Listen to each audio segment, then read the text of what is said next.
The new football seasons have kicked off all over the world, and Betway is here to help you feel the thrill. Beat the odds this season, and you could win a share of 3 million cedis in prizes, including a trip to Qatar and fuel vouchers. You could even walk away with a grand prize of 250,000 Ghana cedis in cash. Ekosua Betway. Enter today at betway.com.gh. This advert has been approved by the Gaming Commission of Ghana. Bet responsibly.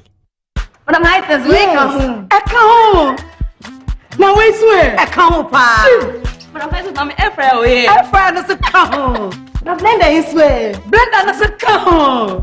Because you bum pon, but on eka I feel na feel we dey aso.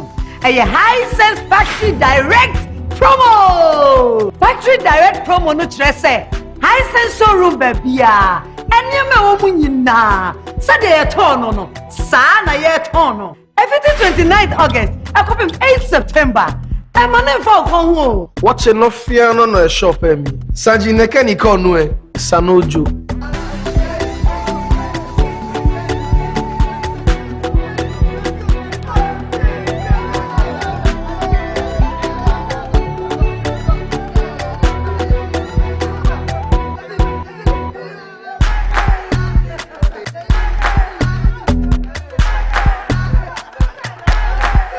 Everything 29th August. I come 8th September. Madam Hisense, Matiti to sell. Who? Hisense. Everyday prices for everyday people. There are days when you think, whoa, today I've earned it. Days when plans run longer.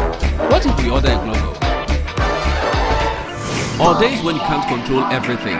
Oh yes, because on Glovo, you can order anything you want. Glovo, you order, we deliver.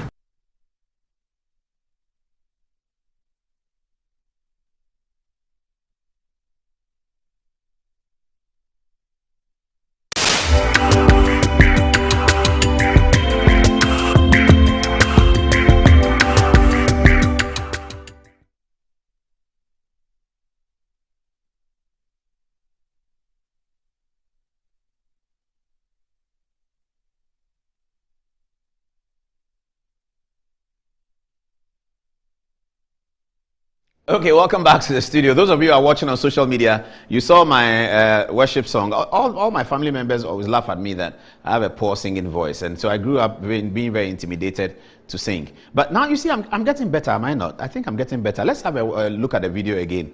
You know, it's an old apostolic song, you see, so maybe the modern Christians who do a lot of the nice American music may not know this one, but it's an old apostolic song that brought a lot of oomph and power to the worship service and to the things that we wanted God to do for us. I was delighted that I was able to sing it that way, but I'm sure that I was aided by the pianist, whom you didn't see, because I listened to the thing, the voice is still funny. I'm sorry about that. But let's have a look at it again. Glory be to God. Sanwe Juma Kamfu Osora Bofo Sorry Wo Ahotel fo Etojom se Shiranka Udi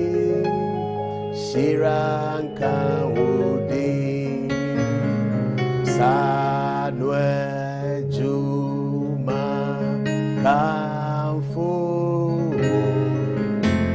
Sora Bofo Sorry wo Ahotel fo Retojom se Shiranka Udi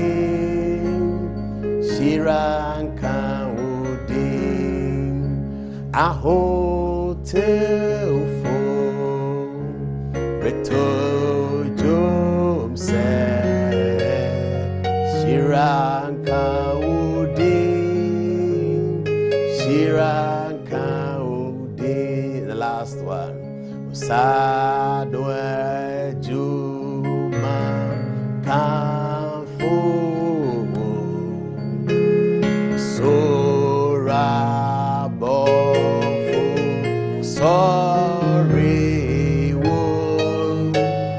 Ahoteofo wetodum se Shirakawudi.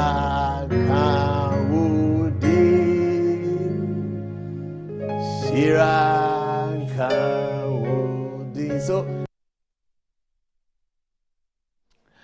yeah, so there's photograph behind me. Do you want me to say something about it? This is the love of my life. Asiedu Nketiah and I, in happier times, you know, we were buddies, you know, back in the day. Well, this is not so back in the day. This is like 2018 or 2017. It must have been in Parliament at one of the sessional addresses. You know, we used to really like each other. You know, we were neighbors in Sakumono, and so yeah, this is my man Johnson Asiedu Nketiah. These days, he's not too happy with me, and I'm not too happy with him. But he's older than me, so I'm happy with him. I don't know whether he's happy with me, but you know, you have to give reference to people who are older than you. So I get it.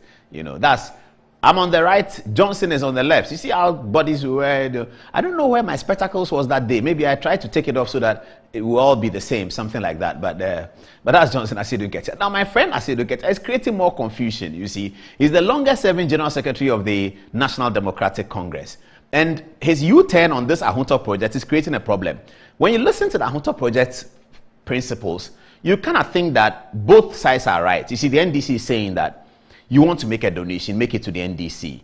I'll play the video for you where Johnson Asiedu Nketiah reminds people of donations made by President Mills to the party, donations made by President Mahama to the party. It was not designed as their donation.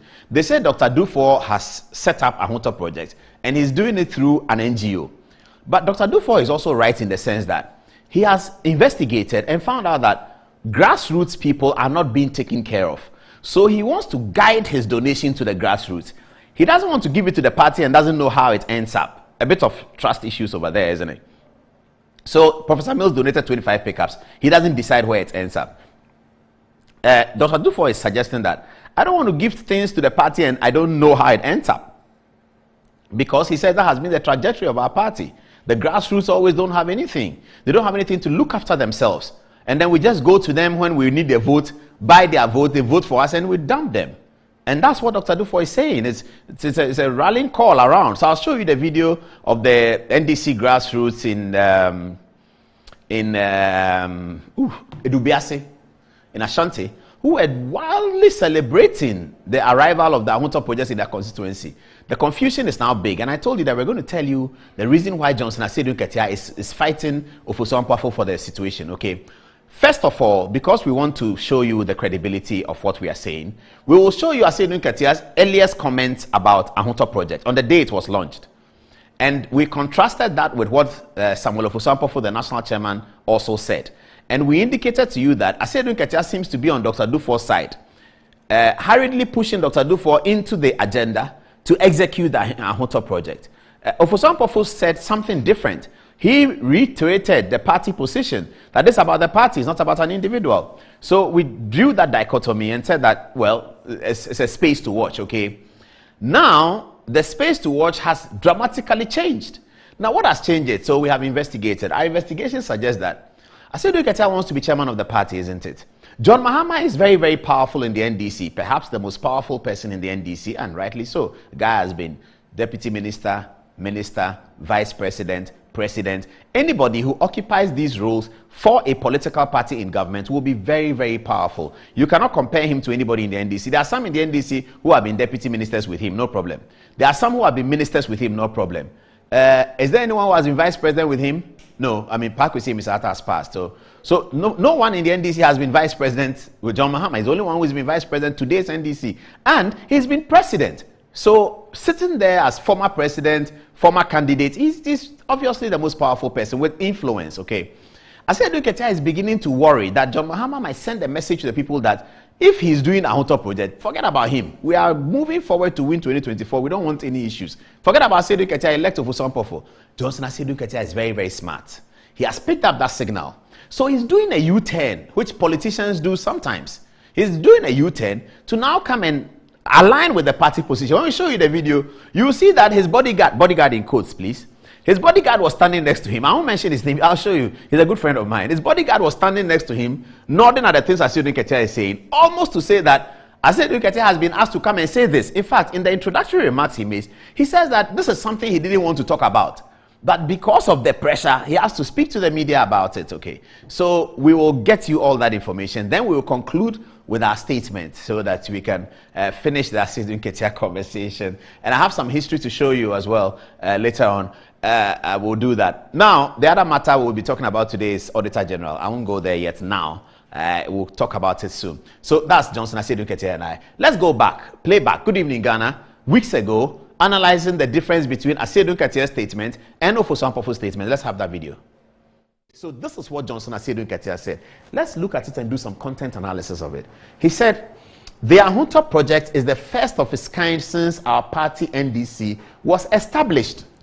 So Johnson Asiedu Nketiah's first sentence is that this has never happened. It's a novelty. Nobody has done a Ahunto project since our party was established. Very strong points for Dr. Duffuor in there. Let's continue. He says, it is essential that we work closely with Dr. Duffuor to structure this project such that it forms a vital part of the NDC's developmental framework. Wow. Okay, let's do some further content analysis of it. Asiedu Nketiah says about the project that is a first, it's novel, never happened before. Dr. Duffuor is the one who brought it. Okay. Then he says that in managing the project, we as NDC, we should work closely with Dr. Duffuor only. He didn't say Dr. Duffuor and John Mahama and Dr. Duffuor and somebody. He said we should work with Dr. Duffuor to structure this project such that it forms a vital part of the NDC's developmental framework. So Johnson Asiedu Nketiah's expressions at the event presents Dr. Duffuor as a savior. That's the content analysis. Dr. Asiedu Nketiah here is presenting Duffuor as a savior of the party. Remember and have at the back of your mind, Duffuor is presenting a challenge to John Dramani Mahama. Johnson Asiedu Nketiah, the General Secretary, presents Duffuor as a savior of the party without any mention of John Mahama or any mention of election 2024. Let's check out what Ofosu Ampofo said. Another content analysis. And then you see the dichotomy between the two. Here is Ofosu Ampofo speaking. He says, we thank Dr. Duffuor for donating to the party to empower us for victory in 2024. This will be vital towards our preparations towards capturing power for victory in 2024.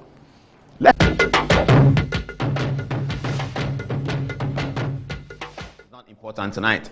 But that was Johnson Asiedu Nketiah, you see. So he sort of endorsed the Ahunto project, not just in the sense of endorsing it, but he sort of advised on the implementation of the Ahunto project, which is such that this is the first time anybody has done something like that. I'm not sure why he said this is the first time anybody has done something like that to the NDC, because in the video that we're about to play to you, he cites historical examples of Professor Mills, John Mahama, all donating to the NDC. On that occasion of the launch of Ahunto, which we just showed you, he said this is the first time anybody has done something like that. So I don't know what kind of dimensions he meant when he said first time. Is it first time that somebody has donated a plan, an idea, a policy to help the grassroots? Is that the point he's making? Because there he goes, he says, first time somebody has done that. Few months later, he says, oh, this thing has been done so many times. Professor Mills did it. John Mahama did it. So if Dr. Duffuor is doing it, it's not new. Then earlier he said, this is the first time. It is novel. But I'll tell you why. And he's a very smart politician, Johnson Asiedu Nketiah. Okay, so those of you who haven't heard the story, let's now watch him, my good friend and senior brother, maybe my uncle, Johnson Asiedu Nketiah, speaking to the press almost under duress. And his bodyguard standing to his right. Have a look. We just picked information from Kumasi that Dr. Duffuor is going to distribute some equipment to our constituencies under the Ahunto project. And we feel very betrayed because, you see, it is not a bad thing if a former minister wants to support the party in any way. But there is a process that you go through. So we actually heard about this project for the first time when it was supposed to have been launched in Ashaman. So we felt that everything about the launching and the design of the project was problematic. So we invited Dr. Duffuor and his followers And we sat down because we thought that we could resolve whatever was wrong with the project as it has been designed. So we all chart the same path and then make sure that we receive the donation and process the donation through our proper party channels of receiving donations. So we held series of meetings and, thought that we had agreed on the procedure. And our procedure is that if you want to donate to NDC, after donating, you don't have a hand in how the donation will be used. In fact, he's not the first person to donate to this party. In previous years, Professor Mills donated vehicles to the party, and they were processed through the party structures. President Mahama has donated vehicles and other equipment to the party. Once you hand over to the party takes over. The information we are picking now is that we have been written to that there's going to be an NGO which is going to manage the Ahunto project. And we strongly object to that thing. And we feel that we have been misled into launching, receiving the donation and thought that and assured our party that it is the party that is going to handle it. If Dr. Duffuor intends to make this donation to the party a genuine donation, he should be prepared to pass through the proper channels. Without the channels, otherwise, will you go ahead and issue a fiat that he stops it? Well, he has his equipment. Whatever he's doing with his equipment, it cannot happen in.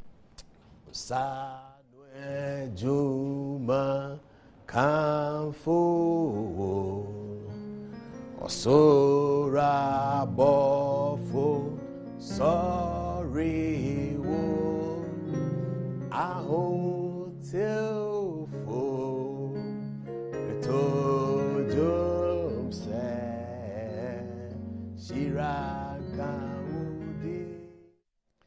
Shirankaudi ahotel fo retojum se Shirankaudi. Asiedu Nketiah will not kill us. So you see the smile. The people call me Sergio Ramos. I think that he's a Maradona.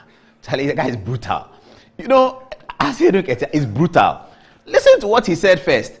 No one has ever donated to the party. 3 months later, but this is not new. John Mahama donated. And he said Professor Mills donated cars.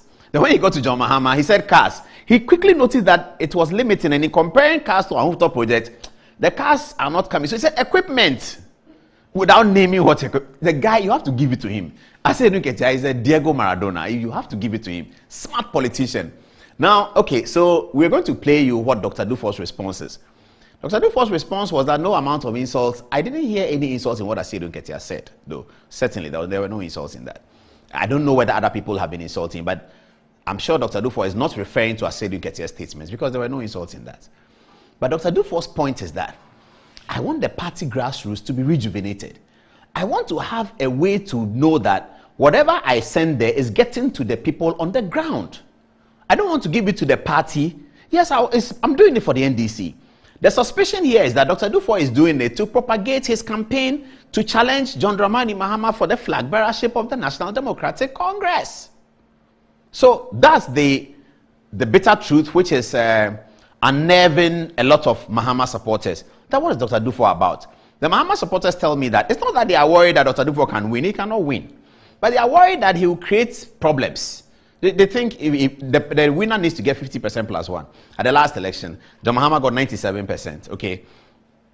Even if he draws by 10 percentage points, 87. He draws by 20 percentage points, 77. Let's go on. 30 percentage points, 67. 40 percentage points, 57, 57. John Mahama, they think, most likely will win. But they are concerned that as an opposition party, they need the strongest of unity to be able to go in 2024 and win. They are concerned that Dr. Duffuor is sort of spoiling the soup, isn't it? And so they have taken people out on him. They are talking about him in different ways. And I like the way Asiedu Nketiah referred to him, a former minister. That's not good enough, my friend Johnson. Dr. Duffuor is not just a former minister. He's a former deputy governor of the bank, former governor of the bank, minister for finance and economic planning, who achieved so much in the Mills era. I think you should give him the credit. Just line him to a former minister. He's not just a former minister. You know, Asiedu Nketiah, you know that, you know. So, okay. So this is Dr. Duffuor's response. Have a look. Insults, attacks will stop me from what I want to do for you. Nothing. What did I give my salary to Ghana? 4 years, never took a peso. Oh, okay. No. I got my first company in 1984. Okay? 1984. Records are there. That is it. When people talk about housing financing, I have so many companies. But I'm not the talking type. It's not my nature. 1984, how would you were even born? And go to Auditor General and check star assurance. When was it registered? 1984. Why do you talk like that? I just want to help. I worked for 4 years. Did I take salary? No. Maybe my ex-gratia, I gave it to you, Ghana. That's my reward. I want us to help strengthen the country, strengthen the party. It will affect everybody. Let's get together. Let's help one another. Is they going to demoralize you to stop the initiative you have started? What the party is saying? Me? Well, not at all. No amount of insults, attacks will stop me from what I want to do for you. Nothing. What did I give my salary to Ghana? 4 years, never took a peso.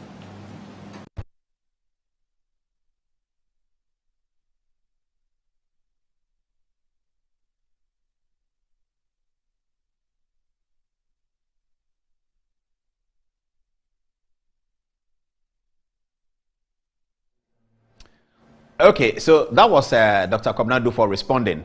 Let me go to the video of the people. If you can bring back Asiedu Nketiah, and I'll talk about this video in a minute, but this is a funny story. Yes, okay, so I'm still on Asiedu Nketiah. Johnson, Asiedu Nketiah, my former neighbor, and a man that I believe is the smartest politician, the Diego Maradona of politics in Ghana here. Okay, now, the people. So the battle is with the, as they say, when two elephants are fighting, the grass suffers, isn't it? So the battle is the John Mahama people and the Duffuor people. Now let me tell you something about this Asiedu Nketiah's foray into wanting to be national chairman. So they made a calculation, and sometimes they wonder how I get to know what they've discussed at their meetings. We all get to know. They get to know what I'm discussing here. I get to know what they are discussing. There's no secret. We all know what everyone is doing, and so there's no problem. I don't mind if they get to know what we are. This is not what we discuss here. Is not a secret. How we plan, the things we do during the week is not a secret because it's not a crime. I get to hear theirs. They get to hear ours. Okay, no problem. Now, what they have been discussing is that 2024 elections is a watershed moment for the NDC. Because of the peculiarity of their candidate, John Dramani Mahama, former president. Now, the analysis goes this way.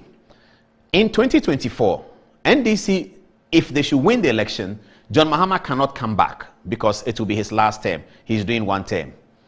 If they should lose the election, it will be difficult for John Mahama to stake a claim to the candidature again. So they are suspecting that either way, John Mahama is not coming back. Okay. John Mahama is insistent on picking a running mate who does not control the soul of the party. Yeah? So, Nana Opoku-Agyeman, in all possibility, most likely, will be retained as John Dramani Mahama's running mate. Yeah?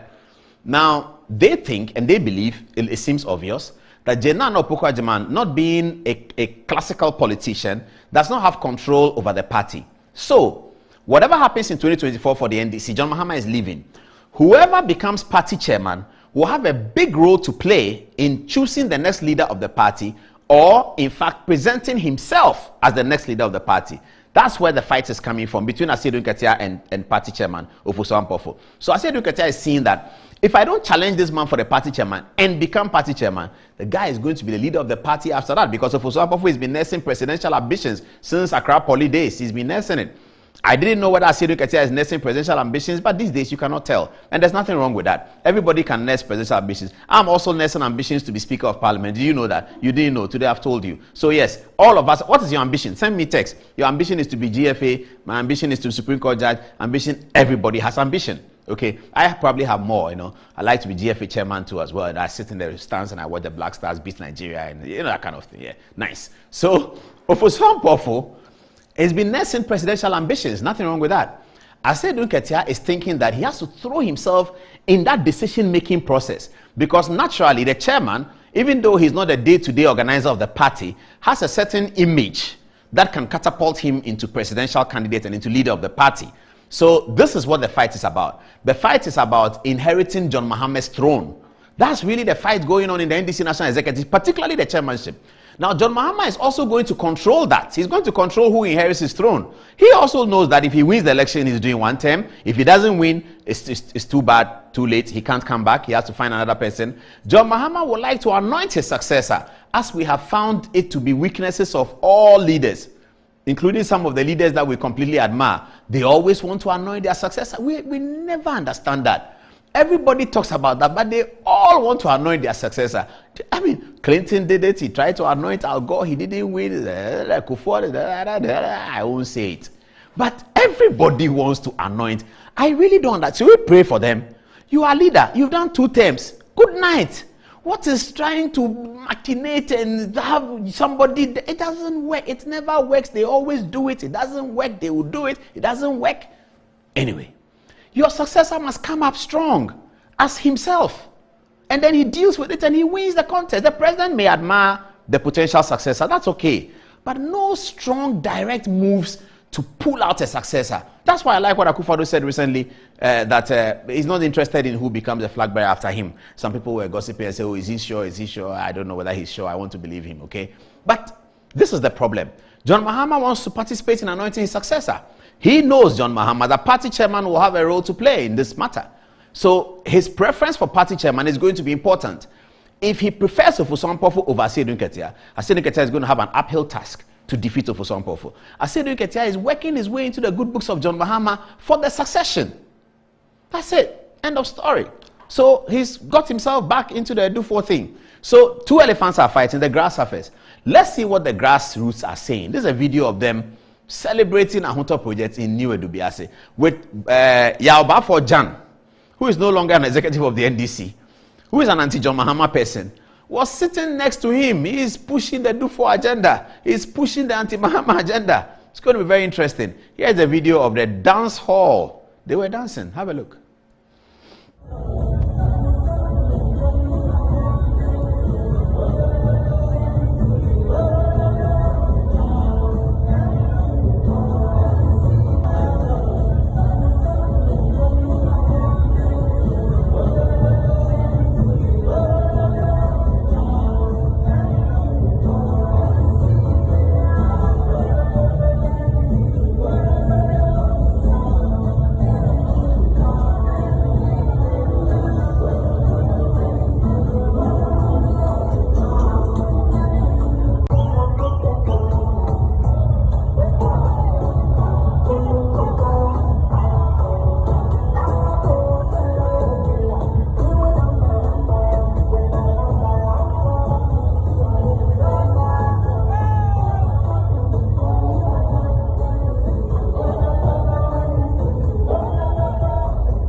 Okay, so that's how the grassroots celebrated the matter. So in conclusion, I'm saying both sides are right. They need to resolve it.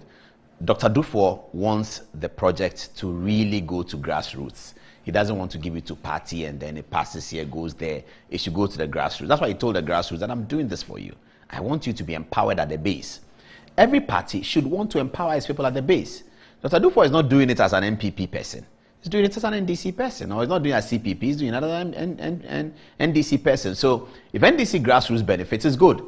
The question is, why will somebody be preventing grassroots from benefiting? But the flip side is also correct. We are a political party. You want to donate to us, Chief, put a donation on the table. There's an executive. There are rules. There's structures. There's national executive, regional executive, branch executive. So let's go through the structures and we will do what you want us to do. But give the donation to us and we will decide which constituency gets it after which one. That's the conundrum that they find themselves in. If they don't resolve it well, it's going to deepen the division in the NDC. And the NDC don't need division going in 2022 because 2024, because MPP are going to have division when the contest occurs. You saw my intro at Duffuor's thing yesterday when I talked about Osefriye saying that he will win and he's sitting next to Alanche Martin. Everybody was laughing. Okay, so they are going to have their divisions. If they come out of that division clear and NDC are not ready, I can assure you that the election will not be won by the party that's not ready. So they need to resolve that. We are watching this space. We pray for them. We want a flamboyant contest in 2024, word for word, boot for boot, and then we can have a story to deal with. Okay, let me show me the funeral pictures. Let me tell you a story. So one of my people sent this to me. Okay, and you see these people, they really know how to get me. Yeah. And he sent it and said that I'm sure you've forgotten and you will like this. I had forgotten. So this is a story from Duffuor in the Eastern region. This was on the occasion of when the J.B. Dankwa, Honorable Member of Parliament, J.B. Dankwa, when he passed, unfortunately, through this gruesome murder that we are still yet to resolve. And I had gone to greet the dignitaries. So here is Nana Akufo-Addo. Now, do you know what he was telling me? At that time, he wasn't president, by the way. He was teasing me that I don't know how to wear the cloth. So that's what he was saying. So if you look at it here, he's laughing at me. He's laughing at me that but you don't know how to wear cloth. You stayed in Accra, you don't know how to wear cloth. So I told the photographer that take a photo of us. That's Nana Akufo-Addo. I mean, Nana Akufo-Addo, I mean, you can say what you want. He's a completely sweet guy. If you sit with him, the brain in his head, when he starts talking to you, my goodness. So for some of us, we are just waiting for him to finish his presidency. He will return to his library at Nima. When you say his library, he will tell you my father's library. Those are some of the things, anecdotes that you pick from it. That's so beautiful. You say, why are you in the library? My father's library. Okay. So he will return to his father's library in Nima. I just want to sit with him and write down the things he's saying. Because one time I saw a book on his desk. Every meeting he's had, he's recorded it with his own pen. Every cabinet meeting he's had, he's recorded it with his own pen. And he has a pen he writes. He has a book he writes. A book is plenty books like that. This is meetings. This is courtesy call. This is international. He's documented. He behaves like an American president. He's writing things down. So I'm just waiting for him to finish his presidency. I believe that he will do well. History beckons. We all expect. And I think that he will achieve.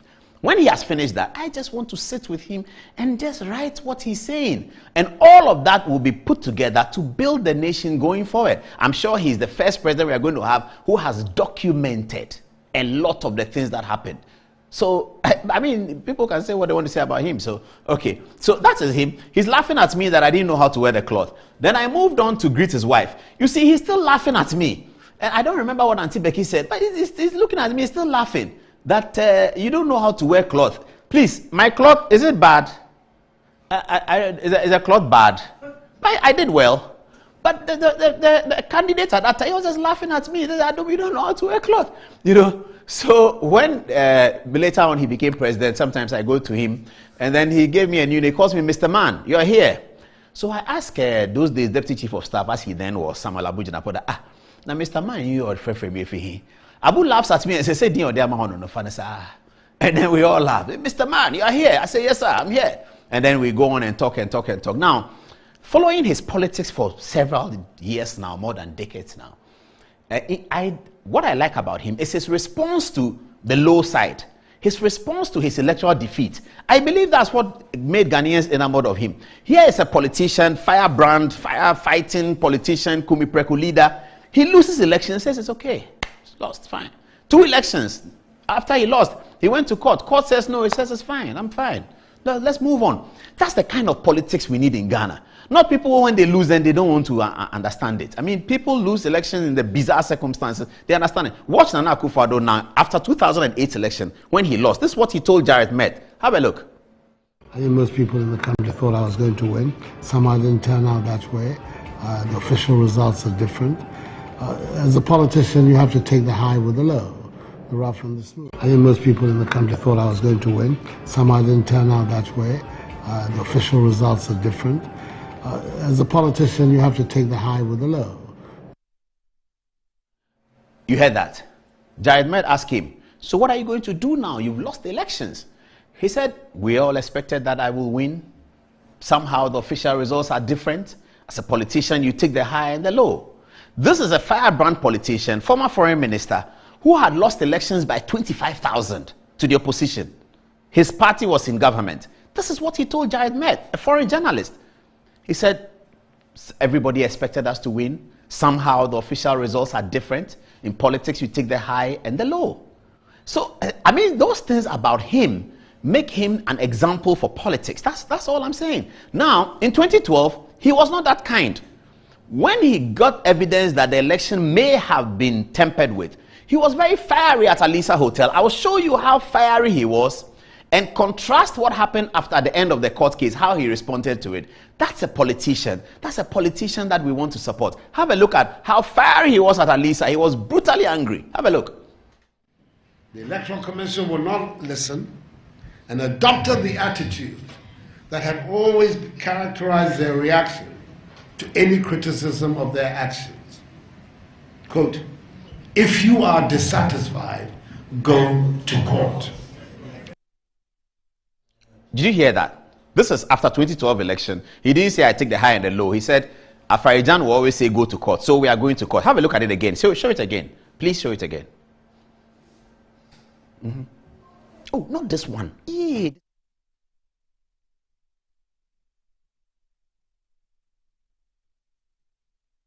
Electoral Commission will not listen and adopted the attitude that had always characterized their reaction to any criticism of their actions. Quote, if you are dissatisfied, go to court. And was a different Akufo-Addo, wasn't it? This was 2012, where he believed that there was evidence to go to court in the election, and he conjured the first election petition in the political history of Ghana. Now, after the petition ended, and people say that the petition ended legally in favor of the elected president, John Dramani Mahama, but sociologically, it ended in favor of Nana Akufo-Addo. So you can do what you want to do with that. Okay, but we know that the court held that John Dramani Mahama was validly elected. So that's fine. Listen to Akufo-Addo after the court case, once again, coming back to himself as a great politician. Whilst I disagree with the court's decision, I accept it.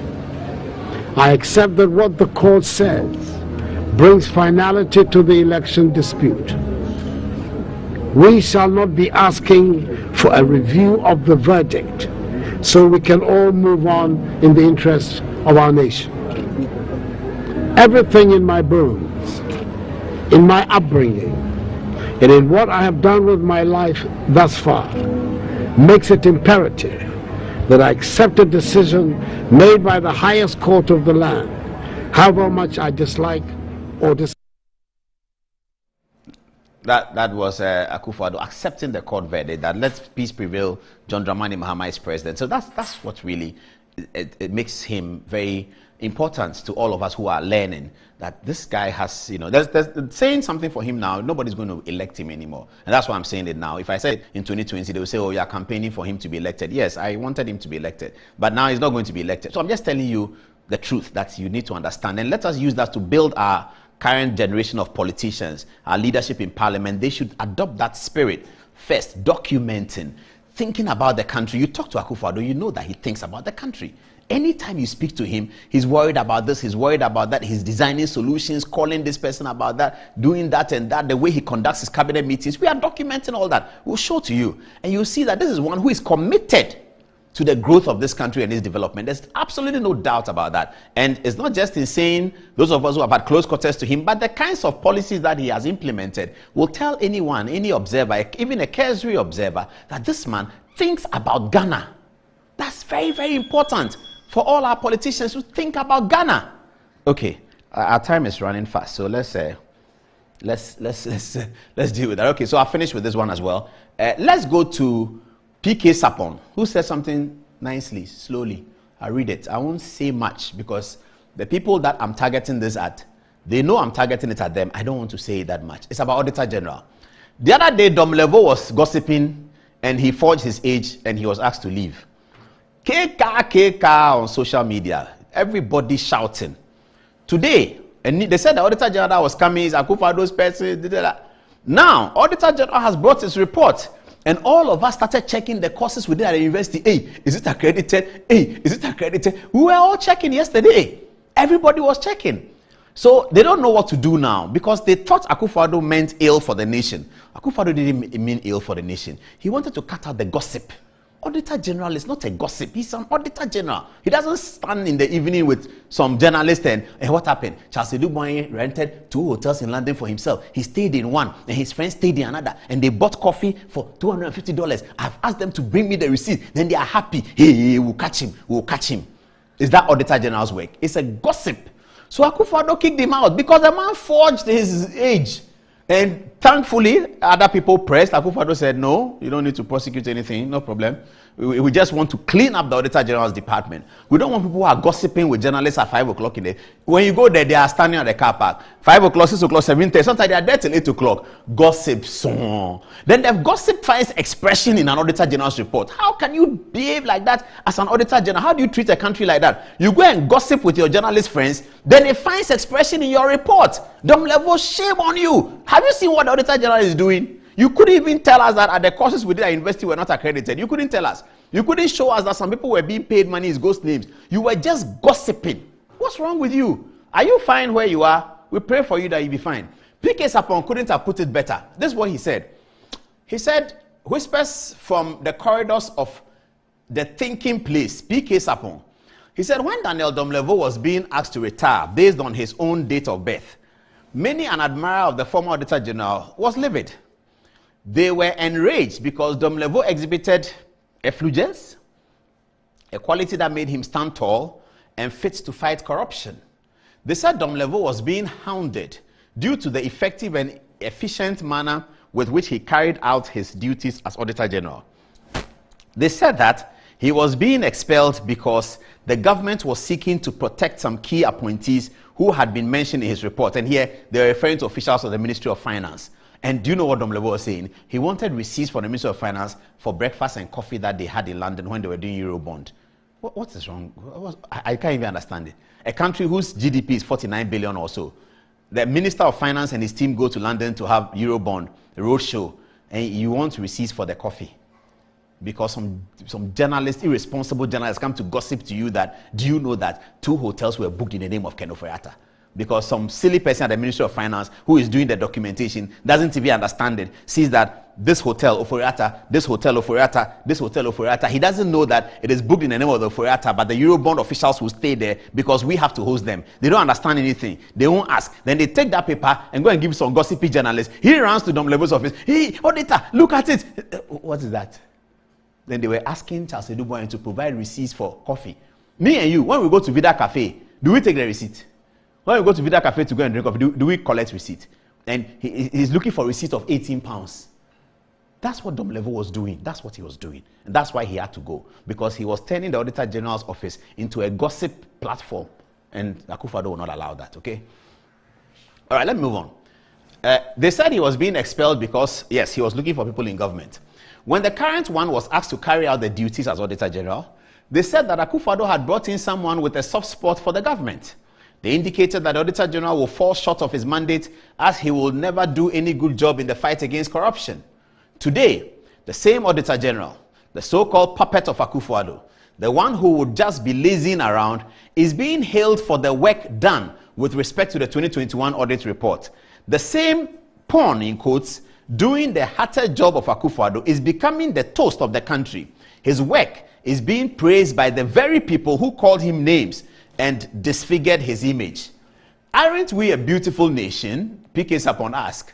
We live in a beautiful country peopled by hypocrites and persons who lack principles. Thank you, P.K. Sapon. They lack principles. Only gossip and envy and nonsense. Okay, the Auditor General, the villain of this town yesterday, is now the hero being worshipped. Ghana, our happy home. Perfect. I like what P.K. Sapon wrote. You see, they are all quiet. They can't come and talk about it. They are embarrassed, disgraced, they are ashamed. They are quiet. They are sitting. You see, these are people who wish ill for the country. They were hoping that Auditor General will come and fail, then they'll have something to say. They wish ill for the country in their own interest. I talked to you about the Solomon baby. They said, cut the baby into pieces. The other woman said, no, the baby should live, even if I won't have it, because they think about the country. People who think about the country don't want to cut the baby into pieces. People who are full of themselves, delusions of self-grandeur, full of themselves. They want to raise a corruption issue to make them look good. And up till now, they have not looked good. They are still where they are. They will remain there because God judges the mind and the heart. If the heart that is following what you are doing is evil and is selfish, you will not get anywhere. If the heart that follows what you are doing is genuine, you will progress. That's how God does it. So that's why they are where they are. They will remain there for a long time until they change their mind and repent. As I told Dr. Tukba the other day, repent. And then start thinking about the nation in broader terms. Maslow said self-preservation is first. So we all know that. But preserving the interests of the nation is very, very important. PK Sapon, thank you very much. Thank you very much. Please give me the worship song again. Let me get ready and do the interview with the Right to Information people. All right. Worship song, the one we've been playing. Give it to me again. Sanwe Juma Kamfu Osora Bofo Sorry Wo Aho Tilfo Reto Jom Se Shiranka Udi Shiranka Udi Sanwe Juma Kamfu Sora. Let's go to the text messages for the first time on tonight's show and see what they are saying. Matilda, you first. Okay, so coming from Bibiniba, Asian Davis, my ambition is to take over Good Evening Ghana when you successfully secure a parliamentary seat. From Kwekwe, Japan, I'm nursing ambitions to be a businessman and Attorney General with brains like Godfred Dame. From PK Amofa, I wonder why people who buy data in these difficult times log into Facebook, search Good Evening Ghana, click on play and insult Paul on the comment section. Why waste your money just to insult someone? From Abdul Mumuni, yes, crew. You are a genius, Apostle Paul. From Mustafa Abubakar, they can't silence you in any way or form. Continue to put the facts across. This is purely an intellectual discourse, so anyone who is empty-headed and does not have contrary views on what you put out here can only sit down and watch you preach the gospel. From Perseverance love you, Paul. And from Solomon Esuman, don't worry, Paul, all their plans will fail. Keep on educating us. Coming from Safianu Adam, good evening, Paul. The same NDC guy is saying Akufo-Addo is intolerant, can't even tolerate their own member just because he has an agenda to contest Mahama. You should have spoken long ago. You see how you have allowed Asiedu Nketiah to sit on your glory, and now he is demonizing you to keep Mahama as the flag bearer of the NDC. Greetings, the CEO of NDA, Sumaila Abdul Rahman, from Safianu Adam Pusiga. Also coming from Atamburi, Desmond.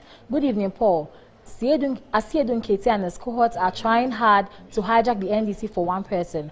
The NDC has not learned anything from their previous loss of elections. The least talked about the NDC, the better. Also coming from Muniru Yaro, Kentampo. Good evening, Ghana is here once again for the usual political analysis that does not only educate the masses, but informs us. The NDC has lost focus and has lost focus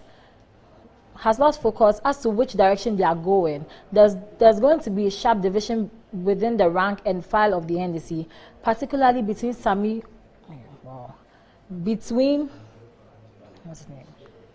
Nketiah. Yes. There is more interesting times awaiting us. My regards to the Bono East Regional NADMO Director, Mr. Musa Suleiman, also coming from Safianu Adam again, saying, good evening, Paul. Your in-depth analysis on your topical issues in this country is by far the cream de la cream, coupled with succinct exactitude. Greetings to the CEO for NDA, Sumail Abdurrahman. Also, lastly, from Joshua Banks, NDC MPs went to Flagstaff House to thank Nanado for the various developmental projects in their constituencies. God bless you, Nanado. And lastly, from Piero Akon Kwame, I catch you, journalist. I hope they are watching. Coming from Isaac Opoku Frempong, Leonard Paul, you are the media standard in Ghana. Keep setting the pace for others to follow. I admire your free education, information, and entertainment on Tuesdays and Thursdays. From Asiedu say, wonderful Paul, a living legend, continue to enlighten the public. We are appreciative of your bold and frank analysis. Coming from Isaac Hitler, good evening, Paul. Continue with the good works for Mother Ghana. From Kofi Nat, I know many people will not sleep tonight. Bleeding Association on this platform. From Felix Vignon, higher will you go, Paul? Don't mind them. Al-Hassan Draben also says, Nalai, they can't do anything. They are not men enough. We are blessed to have you, Paul. From Abdullah Abdul Razak, Paul, keep doing what you're doing best. You are indeed a gem. And from Samuel Ofosuba, history has made me to understand that the foundation of ethnocentric politicking on our jurisdiction was by Kwame Nkrumah's party. Even though he fostered the immediate independence for our country, yet this political enmity defamed his reputable achievement. Thanks to Dr. J.B. Dankwa for this right to life policy he died for. Emmanuel Adri Mensah also says, proud of you, Paul. Keep the good work up. Joshua Asante Krobia, God see you through, Paul. Hashtag Joshua Asante Krobia, Bechem Presbyterian Senior High School. And then lastly, from Ejakwa Felix, Paul, enemies are not God. You will not die today or tomorrow in the hands of mere mortals. God's right hand is upon you.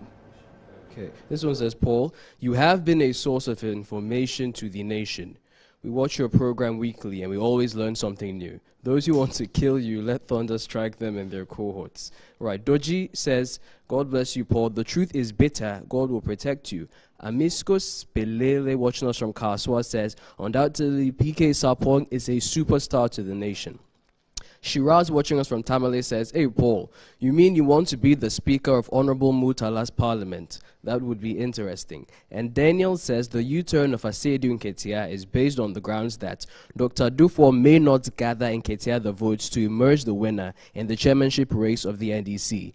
He may also incur the wrath of John Mahama, who is the idol of the NDC. He's only being smart as a politician. Abduzati says, hope you have started the good show as usual. Where I am, my network is too bad that I cannot watch today's program.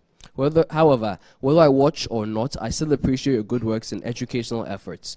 Desmond, watching us from Donkokrum, says, Mr. Paul, see the beauty of Mr. Tremanting sitting close to the Agric Minister who intends to contest with him. I wish all grassroots party members would learn from this and stop fighting amongst themselves. God bless you for your good works. And lastly, this is from Kofi Asante, watching us from Nungwa. He says, Apostle Paul, we are very proud of you. You're a giant in the political history of Ghana.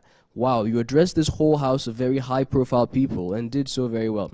Very articulate and knowledgeable in the political history of Ghana. Congratulations, sir. Over to you, Paul. All right, thank you very much. We'll put up that video on social media so you can see it. Now, I have lawyer Yao Sapon Boateng with me, and he is the big guy in charge of right to information, the one that journalists had been calling on all presidents to do. No president did it. Akufo-Addo did it. They still won't give him credit for it. Okay. Plato here. You see, because I'm watching the TV. Plato here said in a book entitled Plato's Laws. I've told you before, page 26. I think it's the penultimate paragraph. He said the salvation of the state lay in removing government from untutored hands so that the society will be governed according to the findings of philosophy. You see, you must have a philosophical president who thinks that right to information must be passed. It started from Mills, started from Kufuor, John Mahama came, they didn't pass it. Akufo-Addo passed it. Okay, we are happy to have Lawyer Sapon Boateng here to tell us how it is working and if it is working. Because we've been reading of institutions asking people to pay money and all of that, and you have been responding to it. Good evening, Lawyer Sapon. Good evening, Paul. How are you, sir? Very well. I like your shirt. You look like Akufo-Addo. Thank you very much. So, is it working? Yes, it is working. Have we retrieved information that we wouldn't have had before? I think that I'd rather encourage that we use the law to get what we are looking for public institutions. And then we can all tell whether it's working or not.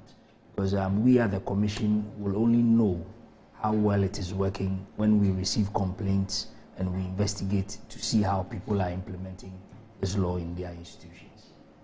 But so far, from what we are getting, I believe it's working. I mean, we wrote to the Council of States to get the attendance book when we had a exchange with some people concerned about ex gratia. Okay. And the Council of State gave us attendance book once we cited the right to information. So we're quite happy about that. Are journalists being prevented from getting information? Do you get that sense? Some are being prevented, but I won't say it's just journalists. You know, this law is not meant for journalists alone. It's meant for everybody. Any Ghanaian? Any Ghanaian. In fact, it's meant for everyone, be you a Ghanaian or not.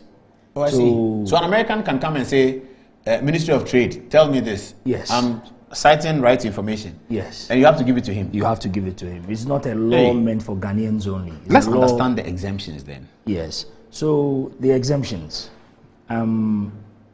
It talks about the generality of some group of exemptions, like information meant for the president or vice president. You can imagine that information may have been prepared for the use of the president or vice president, and then someone comes in to make an application for that information. If you put out that information, there is the likelihood that it would affect or prejudice what the president is yet to carry out. So the law says, at that point where the information is about to be utilized, we may not give out that information to you. So no agency or no governmental institution exempt from the application of the law. It is the information that you may hold at a particular time that may be exempt. So you cannot say an agency is exempt, you can only say information is exempt. However, let's look at a scenario where a public institution holds some economic information of a third party, and then an individual requests for that information. That public institution may not have the approval of the individual concerned to put out that information. So the law says that information at that point is exempt information unless you have the consent of the other party, the third party, who may not be available at the time you are making such a request. So the law doesn't focus on institutions, it focuses on information at a certain time. But with all the exemptions that the law may have put down, there are exceptions to the exemptions. So that, for instance, if information is required in the public interest, then regardless of whether the law exempts the disclosure of that information, we ought to put out that information anyway. That's what the law says. If it's in the interest of the public, then we must put out the information, whether or not the law exempts that information. Now, there's also the harms test, that regardless of whether or not the law exempts the disclosure of a particular information, if the disclosure, the non-disclosure, is more likely to cause harm to society, then we must put out that information, regardless of the fact that the law exempts that information. So the exemptions are there, but it is not entirely an exempt information. You still have to do it dimension by dimension. Yes, and then, you know, it's dynamic. Sometimes you look at how it affects society to say that, no, this information must So where go people out. have sworn an oath of secrecy, yes, like people in public service, they swear an oath of secrecy, and journalists or any other person wants information that is contained in the potential information that will occasion a potential breach of the oath of secrecy, can one cite the oath of secrecy as an exemption? So the law actually tells how you should get information, so that you can't just go to any person in an institution and expect that you can get information just from any source. Every public institution must have an information officer. And if you want information with regards to the right to information law, you applied for that information from the information officer. So yes, we all take oath of secrecy, but we are not the ones under the law required to give out that information. It's the information officer. It's the information officer. But can the information officer say that the information you are looking for is contained within the oath of secrecy? So this law makes the disclosure of information, regardless of any law that precludes you from disclosing it, paramount. So Under the... So you are violating the oath of secrecy? No, you are not violating it. This law waives any law that allows you not to disclose information. So when it comes to disclosure of information, the right to information law prevails over every other law. So the oath of secrecy... The oath of secrecy is not a law. It's a schedule under the Constitution. It's a schedule under the Constitution. It's also a schedule under different acts. So when you're taking office, you take it. But if you read Section 85 of the right to information law, if with your kind permission, yes, please read it. I may read.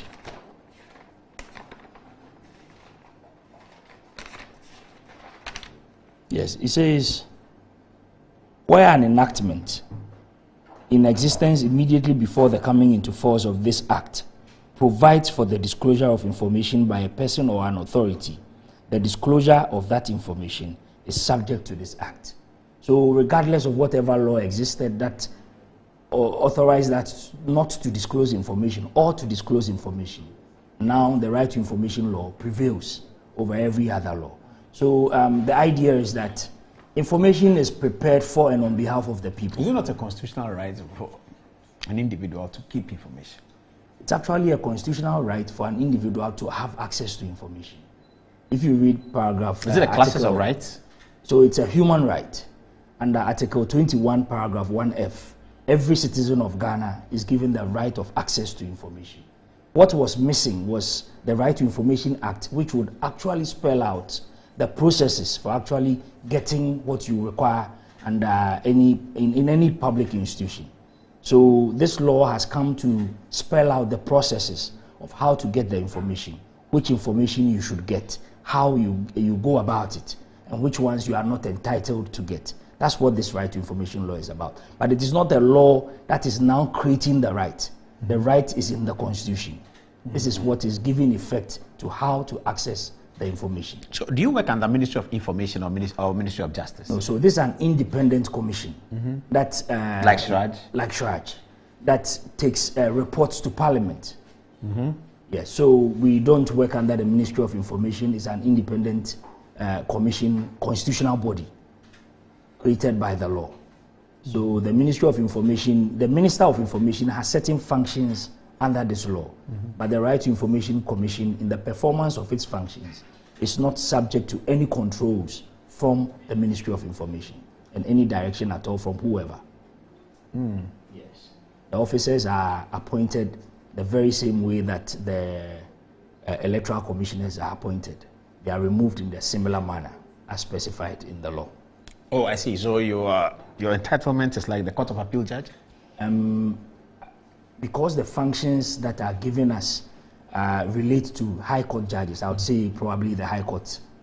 Yes, because powers are given. But what's your background? How were you selected for this position?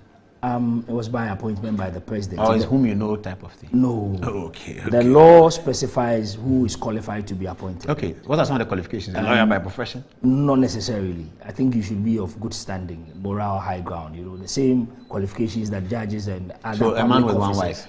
I don't know how that is moral. Okay, I don't know how that's moral. You know, in the Bible, where they were appointing judges over the church, Apostle Paul said, "A man with one wife." Okay. You know, so that's not part of the criteria. I'm not. So my friend Idrisu, who has 3 wives, can become. Sure, I believe so. Okay. Idrisu, you heard that. So keep your 3 wives. Don't worry. So long as it's legal to have 3 wives, why not? He's a Muslim. Yeah, so it's legal. Okay. All right. So a man who drinks alcohol is qualified? I don't think that alcohol is an immorality. Drinking alcohol per se. Smoking cigarette? I'm not sure about that. Maybe we'll leave that to. Are you getting any questions for him, please? Yes. Are you getting any questions for him? You're not yet. Okay.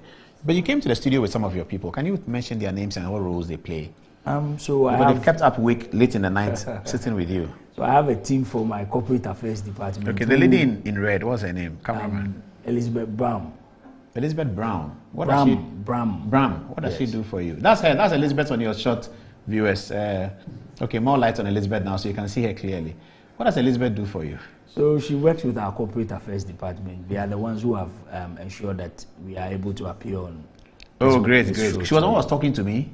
I believe so. She and Christine. Christine, please put Christine on the photo. Oh, there you are. So Christine is the one in black. Oh, why have you taken it off? We are coming to describe them and you're taking it off. Christine is the one in black? Yes. That's okay. Christy. And the gentleman in the Dinkra thing is beautiful. What's his name? Kofi-Addo Sapong. Oh, Kofi Sapong. Yeah. He's also there. He's also there. The guy in the white shirt, he's smiling, he's very excited. What's his name? Isaac Esuban. Isaac Esuban. He's holding a laptop. Is he the scribe? Does he document everything? He's trying to capture everything that we are doing here. Ah, fantastic. That's a great team you have. That's a great team you have. Thank you. We are very happy that they give you such support to stay up with you in the studio almost 11 p.m. on a weekday, and tomorrow is also a working day. I think they've done very well. But we are happy that serious people like you are managing the right information. It's going to aid our democracy, isn't it? Very has much it already started aiding our democracy? I believe it has. Now you don't have to use your own traditional means of getting information. You mean hiding cameras in people's offices? Exactly. Okay. There's a proper procedure. Yes. That if you can write to them and they should deliver it. They will deliver it. Simple like that. Exactly. Then you can read the document and assess it. Exactly. The assessment is yours. Without having camera in their office and at all. Camera in your shoe and your pen is camera. And okay. And then whatever you choose to do with the information, it's up to you. That liability remains with you. Okay, so you can be sued for using information in defamation? Yes. Oh, that's interesting. Yes, so why? The right to information law doesn't even permit any public institution to ask you why you need the information. It doesn't permit. Okay, but why will defamation lie against a journalist who has used the right to information? So you access the information with the law, but how you use it is your choice. But if I have information, it's correct, and I publish it, why would somebody sue me? The spin you put on the information, what you use the information for, cannot be what the law has asked you to do. Especially so because the law will not ask you what you require the information okay, so you for. go and get information that Zoom Lion sprayed the market in Ghana for 5 million cedis. Then you go and publish that Zoom Lion thief is sprayed. That one is not your matter. Not our matter. It's the man and his defamation. Exactly. He has made his assessment. Exactly. So he will deal with it. And the man against whom you are making the comments has a right to elect what to do with you. So that's the personal liability you get. So we ask people to use information they get under the law responsibly. If institutions are resisting to give information, what's the remedy for the journalist? Can he sue? Can he come to you and you sue? So the law makes it such that you don't even have to go to court. It has given the Right to Information Commission powers of a high court to be able to resolve matters and subpoena and compel the production of information. If it is not coming, do you have the powers to arrest? We don't have powers to arrest, but we can get the court to enforce that production of information. So you can. So I can apply. I can make a contempt application to RTI. Yeah, RTI is clothed with that high court. And they can grant a contempt application. We may have to rely on the courts to effect that arrangement. Yes, but it's giving powers of the high court to ensure that we are able to carry out our mandate. The Attorney General this year granted us the fiat to prosecute our own offences under the Right to Information law. Okay. So we do not necessarily have to rely on the police or the Attorney General. But do you have the staff, the lawyers in there to do the prosecution? Do. We have a legal department at the Right to Information. Okay. Do they pay you well? That's one. But they should pay you well. It's public service, they say. Yeah, but they should pay you well.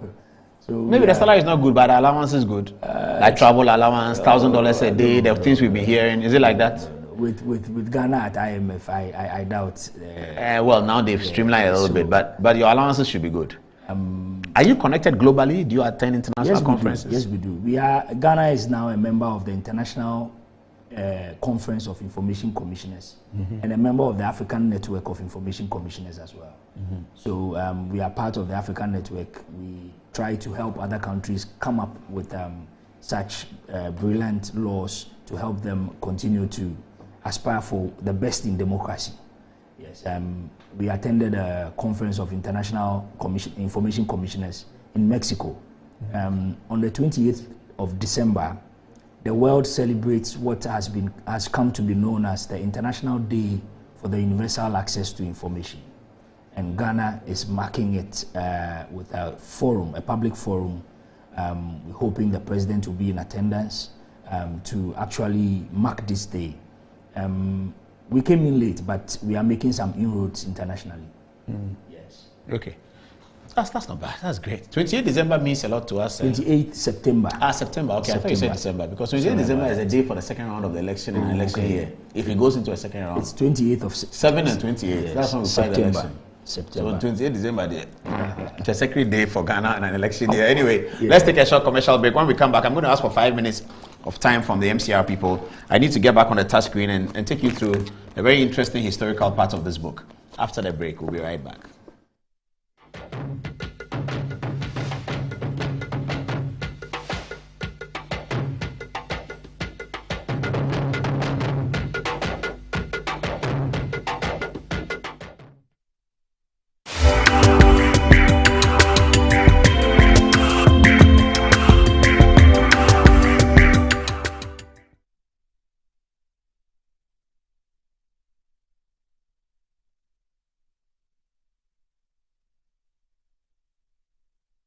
The new football seasons have kicked off all over the world, and Betway is here to help you feel the thrill. Beat the odds this season, and you could win a share of 3 million cedis in prizes, including a trip to Qatar and fuel vouchers. You could even walk away with a grand prize of 250,000 Ghana cedis in cash. Ekosua Betway. Enter today at betway.com.gh. This advert has been approved by the Gaming Commission of Ghana. Bet responsibly.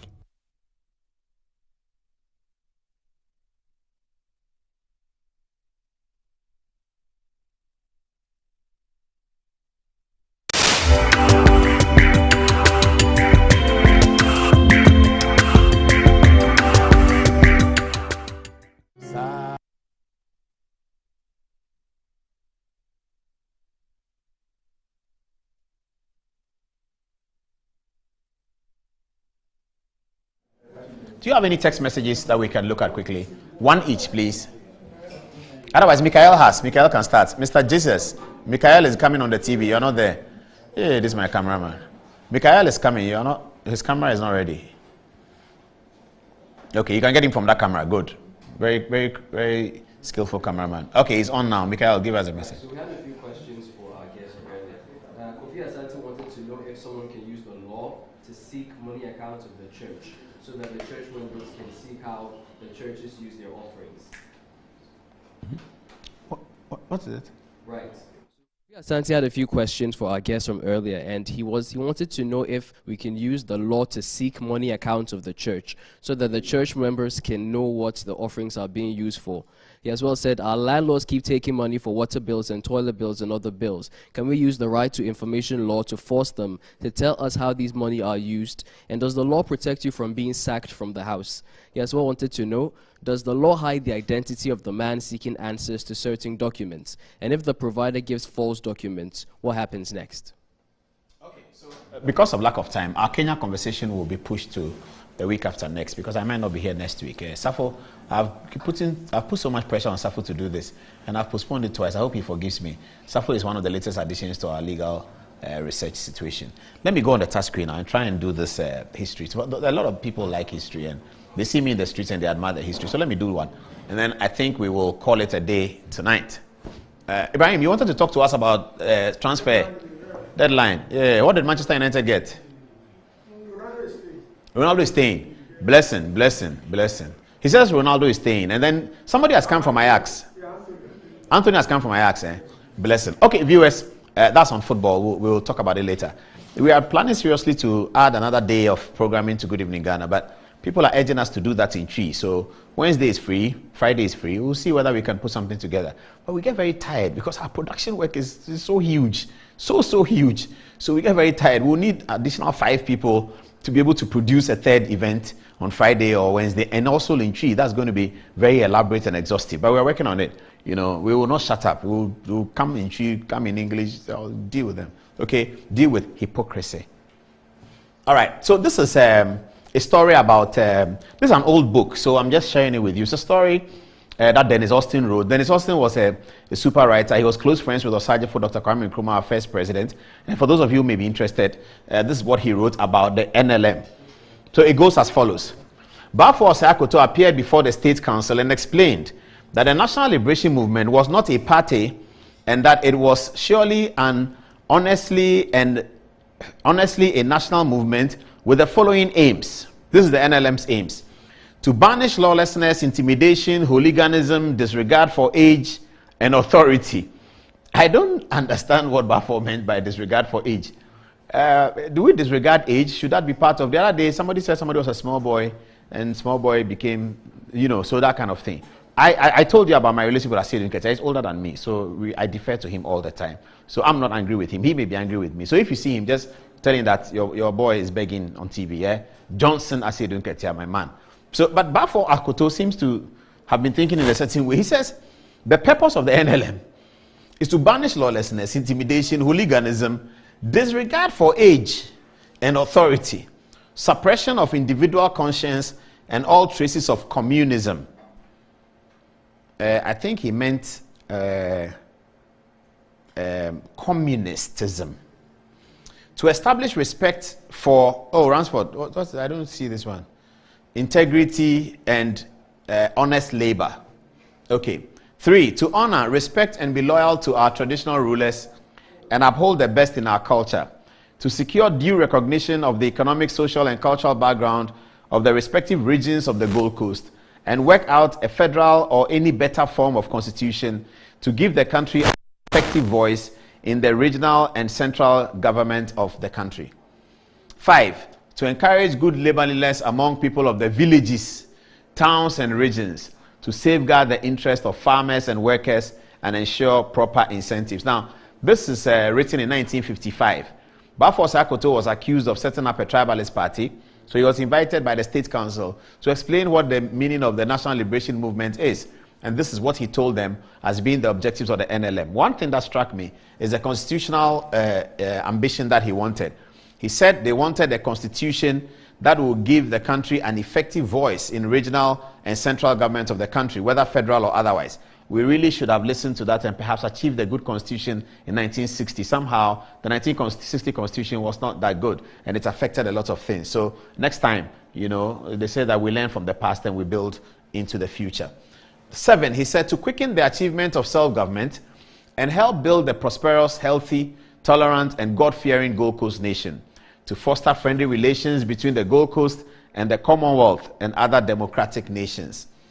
Now, that was the objectives of the NLM. Now, this is the story that I want to bring to you, the story that I was telling the audience in the room yesterday. I got it from here, Dennis Austin's book. It says as follows: the 53 chiefs of the council listened in silence to what the senior linguists had to say. Then, one after the other, led by Nana Balfour Kwekujewu Bantamahene, the Kontihene or Commander-in-Chief of the Kumasi Army, they swore the great oath that they would give the movement their maximum support. Balfour was able to achieve this significantly. So the chiefs in Ashanti sort of became political, and they supported the NLM after they had listened to Balfour's erudite presentation, as I have been told. I didn't hear him talk, So this is then A, that the sorrowful incident culminating in the sad death of Mr. E.Y. Bafo be communicated to the Asanteman Council. That the State Council, so let me tell you the Bafo story. Now, there was clashes after the NLM was set up. There was clashes between the NLM and the CPP in Kumasi, and in the process, Bafo was stabbed and he died. Bafo was with the NLM, and that created a lot of confusion. And the NLM decided to respond by violence. A lot of violence was occasioned in those days, in Kumasi in particular, relating to national politics. Completely unfortunate, completely horrendous. But this is how it started. E.O. Bafo had been stabbed. So the Asanteman Council were told. What happened next? That the state requests the Asanteman Council to give to the new movement their maximum support. That a sum of not more than £20,000 be drawn by the Kumasi State Council from the Asantehene's new palace building fund to support this national movement. £20,000 in 1955. Charlie Otufo, he had money. £20,000 in 1955. They used that money to set up a political party, and it was drawn from a fund that he was putting together to build a new palace. That's very interesting. That is commitment to politics in 1955. Is that not interesting? Okay, let's move on. But the unsavory side of the NLM or of the CPP should not be allowed to disguise the intensity of the struggle that was waged between the two parties. Now, this is Dennis Austin writing that there was an unsavory side. Yes, the murder of Bafo and all of that was unsavory. But he's saying that in analysis, that should not be allowed to disguise the intensity of the struggle. Within the limits of its appeal, and these will be discussed shortly the NLM by any reckoning was formidable alliance. Okay, so let's move on to the contest. If proof were needed, says Austin, it was supplied in the dramatic fashion in the mid-1955. The CPP assembly member for Ashanti Rural Constituency, Achuman Wabieja, was killed in a lorry accident. And yesterday I said plane crash. That's wrong. It's a lorry accident. He was killed in a lorry accident, and a by-election took place on 14th of July. Here was the first opportunity of a direct trial of strength of this kind between the two parties in a key constituency in the heart of the cocoa farming country near Kumasi. Each side concentrated their efforts, bringing in registered voters by taxi and lorry from the western Ahafo district, where the Achuma farmers were planting new farms. N.A. Welbeck, Kojo Botio, and Aaron Oforiata came up for the CPP from the south. Bidiako Poku, now loans manager for the cocoa purchasing company, and Joe Mendu, provincial manager, were there with the company's lorries and officials. B.E. Jura campaigned for the party from Kumasi with an escort of action troopers. The NLM mustered a large array against them. Bafo Akoto, Araram Ponsa, K.A. Buzia, William Oforiata, Kobna Kesi, representatives of the NPP. Now, interesting. So, William Oforiata was fighting on the side of the NLM. Aaron Oforiata, his brother, was on the side of the CPP. That's also interesting, isn't it? William Oforiata on the side of NLM, Aaron Oforiata, brothers, on the side of the CPP. Aaron Oforiata was actually Minister for Local Government, and William Oforiata, whom they call Pauli, later to become Foreign Minister and Attorney General and presidential candidate in 1979. He was his brother. He was on the other side completely. Okay, so we go on. William Oforiata, Kobna Kesi, representatives of the NPP, the MAP, the local chiefs, and the party members. The CPP had done what it could to make up lost ground by authorizing in April an increase in the cocoa price from 72 shillings to 80 shillings for small mid-season crop. But this now went against the party, since what might have been accepted gratefully as a concession was now looked upon as weakness. The cocoa issue dominated the election. A local high life appeared, sung through the constituency by youth and school children, with the farmers expressing their approval. This is how the song went. If you want to send your children to school, it is cocoa. If you want to build your house, it is cocoa. If you want to marry, it is cocoa. If you want to buy cloth, it is cocoa. If you want to buy lorry, it is cocoa. Whatever you want to do in this world, it is with cocoa money that you do it. Fantastic song. I don't know whether that was A.B. Crenshaw or who played that song, but that's just an interesting song. And when you read these historical accounts, you get very excited about the history of Ghana. And that's why I'm sharing with you viewers who are interested in it. Very interesting, isn't it? Okay. Behind the cocoa price demand lay the Ashanti quarrel with the CPP. The election was not between the candidates, but between the Ashanti nation and the forces that would like to disrupt the country. A speaker was reported as telling a large NLM crowd of supporters at a rally in the local capital in Carrier. The NLM sponsored the former GCP, and in 1951, the CPP candidate, Mr. B.F. Kusi, a local trader. Okay, let's move on.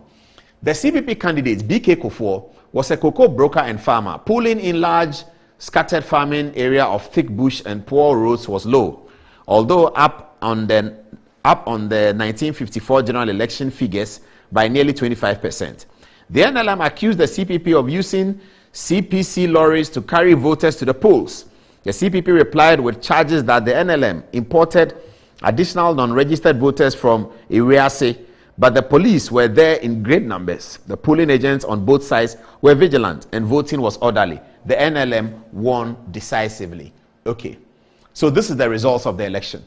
BF Kusi got 3,998 votes, representing 69.5%. BK Duffuor was a CPP candidate, got 1,758 votes, representing 30%. And John Baidu, the John Baidu is actually the CPP candidate. I'm confused here, isn't it? Okay. I'm not sure. That's the 1954 results. Sorry. The last line is the 1954 results. So this was a by-election in 55. In 54, Grant had been elected and he had died. Metro TV. Insightful and inspiring moments. Has Christianity always been one of the religions in the world to you? Oh, hallelujah. Praise God. Christianity is not a religion, neither is it a joining of a church and doing the Christian things like praying and giving and so